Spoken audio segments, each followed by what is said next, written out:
their Italian is different as well in Sicily. They still speak Italian, but there are a lot of areas where they speak interesting dialects of Italian, and so that was interesting too. I remember one time I was with an Italian elder, and we were lost in the woods looking for something, and he said he started speaking to this Italian missionary, and I was always thankful to be with him because he was Italian. But I do remember one instance when he was asking for directions, and this gentleman says, "It's yada yada yada. It's over here. It's this and that."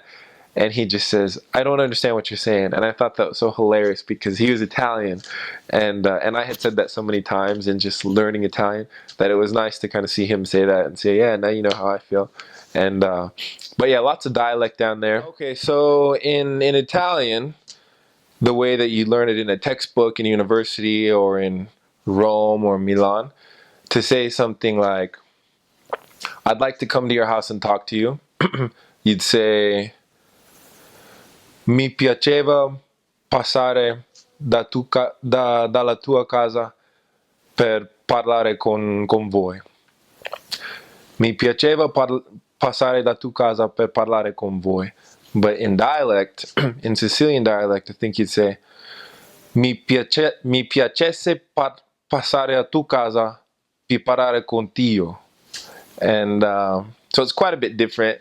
In order to say no one in Italian, you say nessuno. But to say no one in dialect, you say nudu, which to me sounds comical, and I think to other Italians it sounds silly. And so just to say go lay down in Italian, you'd say, it's like a funny saying that they say just to say like get out of here or you're crazy or stop with that. They say go lay down, and so you'd say vai a coricarti. But to say it in dialect, which sounds kind of, it has a better sting, you say vai cucati. And so just a lot of syllables that get dropped, and they've just been conquered by nations in the past and kind of imposed their languages and phrases on the Sicilians, and that's how it's evolved. But we would always kind of joke with the Italians and say, because when they get upset, they start to yell and wave their hands, upset over anything. It could be soccer or traffic, or they didn't get wine with their steak. Then they would speak in dialect. And so I'd always kind of sarcastically joke with the Italians and say, they'd say, "Oh, you speak Italian, you speak well, you must study." We say, "Yeah, we do. We love to study your language and learn about your culture. But when we get mad, speak in dialect." And they'd always kind of laugh because it was ridiculous that we would be able to speak dialect. And so interesting learning that.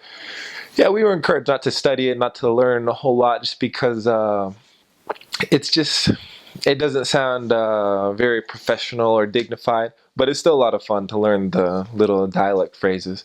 And but it's like trying to learn a new language. Good luck trying to go back and forth in dialect.